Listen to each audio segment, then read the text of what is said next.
Good afternoon classes. मैं Shreyas Srivastava Oscar education platform से आज आपके लिए लाया हूँ assertion and reason type question, जो हमारे यूपी बोर्ड के बच्चों के लिए कुछ नया पैटर्न है।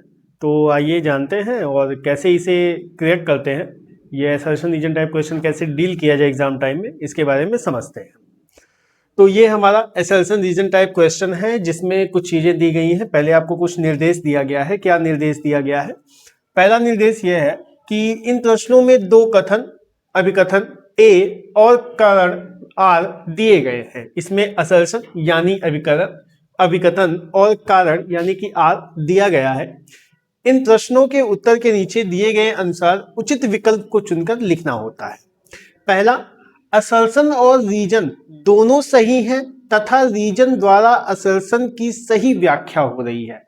इसका अर्थ ये होता है कि जो असर्शन यानी जो पहला कथन है, ये पहला कथन और ये दूसरा कारण, अभिकथन और उसका कारण दोनों सही हैं और दोनों जो रीजन है वो असर्शन के बारे में ही बता रहा है।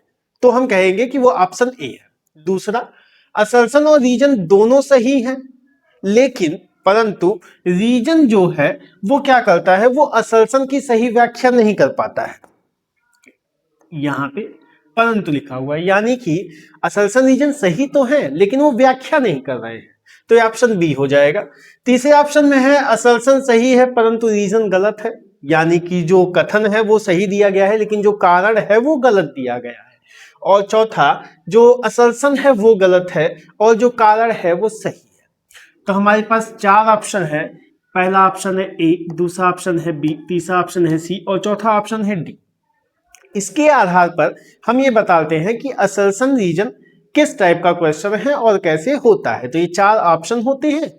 चार ऑप्शन के साथ हमें एक दो कथन दिए होते हैं। एक कथन होता है, दूसरा कारण होता है। कथन और कारण का दोनों का मेल होता है और अगर वो दोनों सही हैं तो ऑप्शन ए, अगर दोनों व्याख्या कर रहे हैं तो ऑप्शन ए, अगर दोनों सही हैं और व्याख्या नहीं कर पा रहे हैं तो ऑप्शन बी, अगर असर्शन सही है तो ऑप्शन सी और अगर रीजन सही है तो ऑप्शन डी। इस तरीके से हम आगे डिस्कस करते हैं कि कैसे असर्शन रीजन टाइप क्वेश्चन किया जाता है। ये रहा पहला क्वेश्चन आपकी स्क्रीन पे। कहता है कि मुख द्वारा खाई जाने वाली गोली यानी कि जो सहेली, हमें क्या कर, हमें कॉन्ट्रासेप्टिव के बारे में बता रहा है कि जो कॉन्ट्रासेप्टिव सहेली नाम की जो कॉन्ट्रासेप्टिव है वो विश्व की प्रथम गैर स्टेरॉइडल गर्भ निरोधक गोली है। कहता है कि इसमें स्टेरॉइड नहीं होता है। ये गर्भ निरोधक गोली तो है लेकिन इसमें स्टेरॉइड नहीं होता है। दूसरा कहता है इसे राष्ट्र प्रतिरक्षा विज्ञान संस्थान नई दिल्ली द्वारा विकसित किया गया था।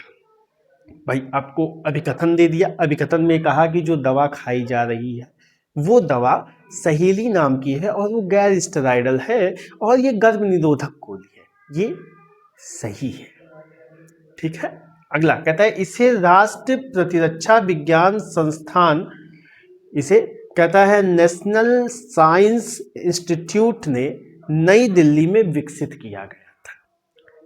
आप बताएं क्या ये सही है? हम समझने का प्रयास करेंगे कि कथन और अभी जो कारण दिया गया है क्या वो सही है।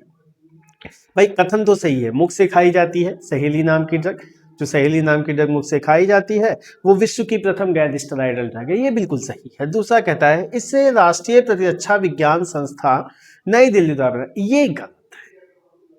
इसे नई दिल्ली द्वारा नहीं बनाया गया था, इसे national research institute of NDRI Lucknow ने बनाया था। ऑप्शन सी ये हमारा सही।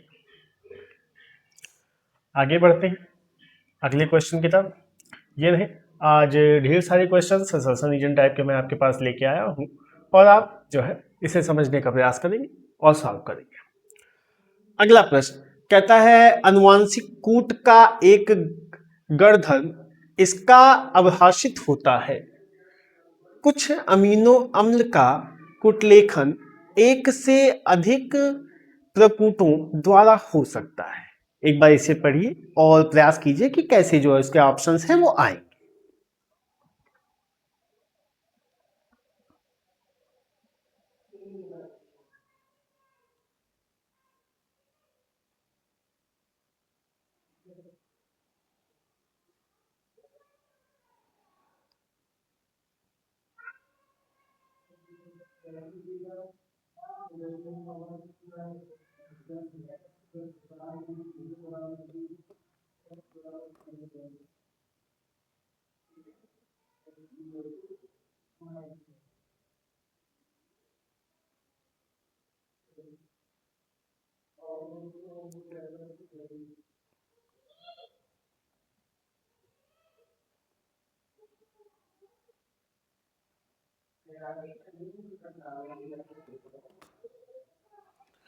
तो आप प्रयास कर रहे हैं कि भाई अनुवांशिकीय कूट, अनुवांशिकीय मतलब जेनेटिक्स की बात कर रहा है, कहते हैं जेनेटिक्स कूट जो है वो गुणधर्म इसका अभाषित होना चाहिए और कुछ जो अमीनो अम्ल हैं वो कुटलेशन से अधिक प्रतिकूल द्वारा हो सकते हैं। अगला कहता है बायोरिएक्टर वांछित उत्पाद प्राप्त करने के लिए अनुकूलनात्मक है और परिस्थितियां उपलब्ध करता है। सर्वाधिक उपयोग किए जाने वाले बायोरिएक्टर विडोलन जिसे स्ट्रिंग प्रकार के हैं।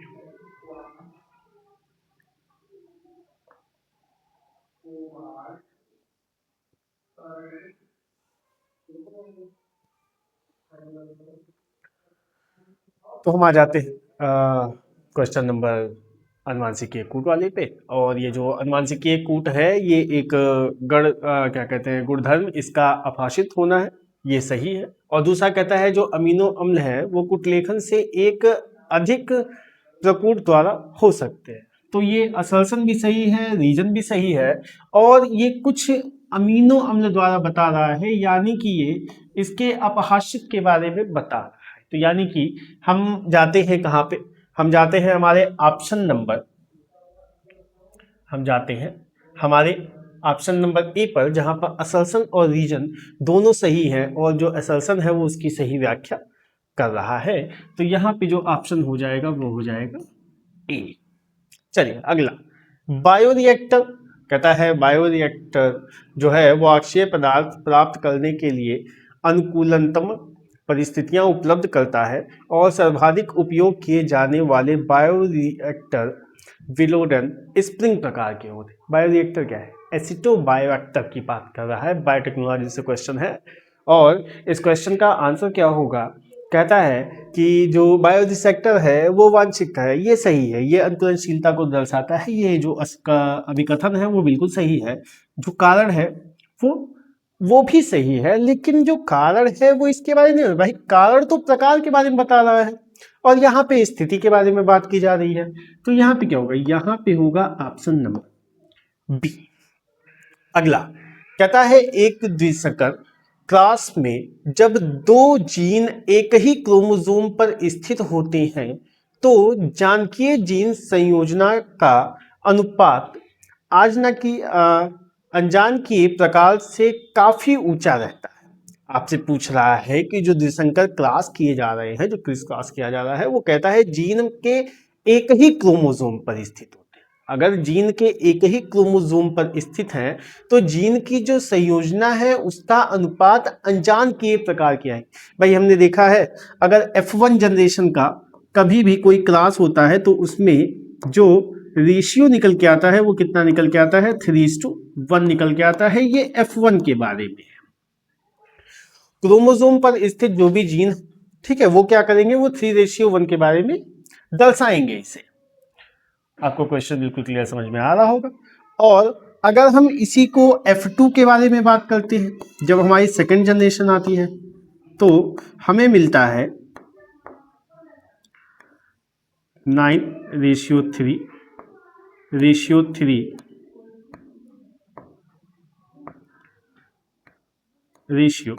1। अब यहाँ पे क्या कह रहा है, यहाँ पे कह रहा है कि क्रॉस करा दिया गया, क्रॉस कराने के बाद देखते हैं कि क्रोमोसोम, एक ही क्रोमोसोम पर जीन स्थित है। अब एक ही क्रोमोसोम पर स्थित होने का क्या मतलब है, एक ही क्रोमोसोम पर स्थित होने का मतलब है, आप याद कीजिए ब्लड ग्रुप ABO, जहां पे ए पर ही क्या कहते हैं हमारा बी का एंटीजन और ओ का, यानी ए पॉजिटिव और ए नेगेटिव दोनों एक ही जगह पर पाया जा रहा था। तो ऐसे कुछ सी जीन के बारे में बात कर रहा है, कहता है जीन संयोजी उत्पाद अनजानकीय प्रकार से काफी उचित होते हैं।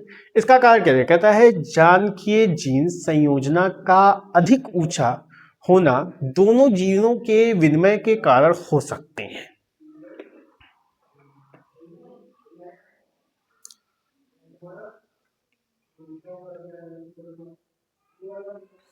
भाई यहाँ पे क्या है? यहाँ पे असर्शन तो सही कह रहा है, असर्शन तो कह रहा है कि भाई एक क्रोमोसोम पर 2 जीन पॉसिबल हैं, सारी चीजें।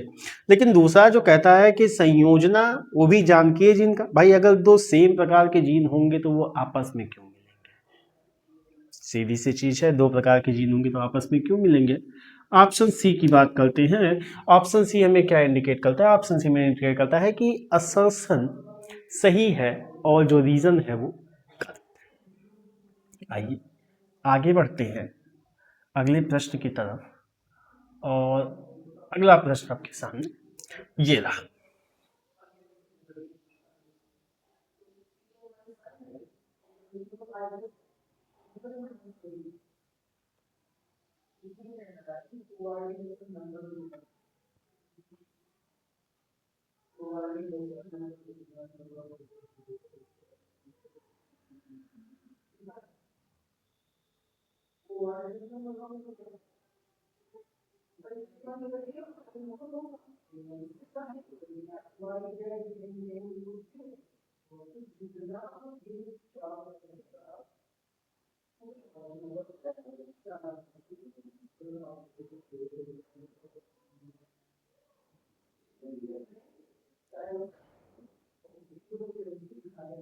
अगला आपको कहता है कि एग्रोबैक्टीरियम ट्यूमिफेरेंसियस अनेक एक बीजपाती पौधों का रोग कारक है।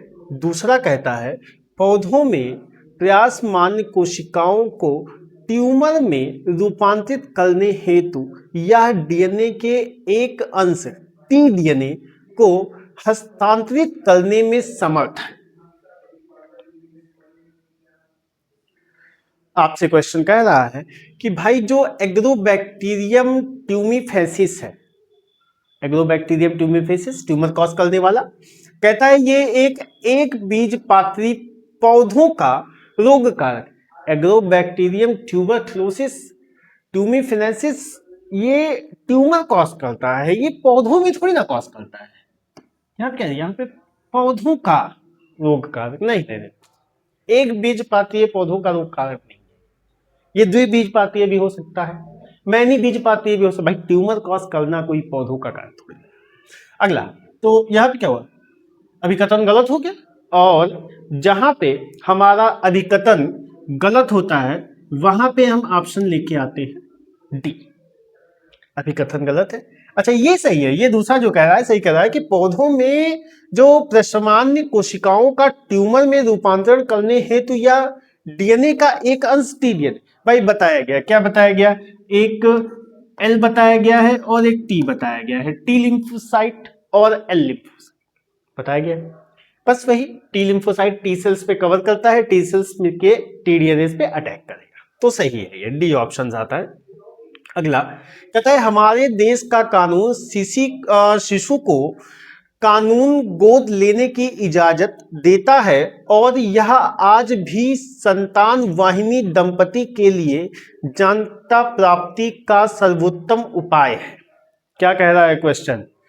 क्वेश्चन कह रहा है कि जो हमारे देश में बच्चों को गोद लेने का कानून बनाया गया है और इसकी इजाजत देता है, इसके साथ ही जिन माता पिता के पास संतान नहीं है उनके लिए एक अच्छा रास्ता है, एक अच्छा तरीका है जिससे वो संतान प्राप्त कर सके, सर्वोत्तम उपाय है, मतलब सबसे अच्छा उपाय है। अच्छा रीजन क्या कहता है? रीजन कहता है भारत में अनाथ और दीनहीन बच्चों को कानून रूप से गोद लेने में भावनात्मक, धार्मिक तथा सामाजिक घटक बाधित नहीं है। ये क्या कह दिया इसने?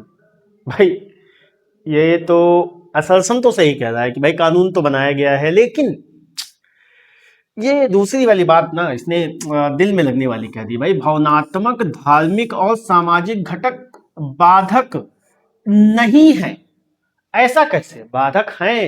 हिंदू हिंदू को लेगा धर्म, मुस्लिम मुस्लिम को लेगा, ईसाई ईसाई को लेगा, सिख सिख को लेगा।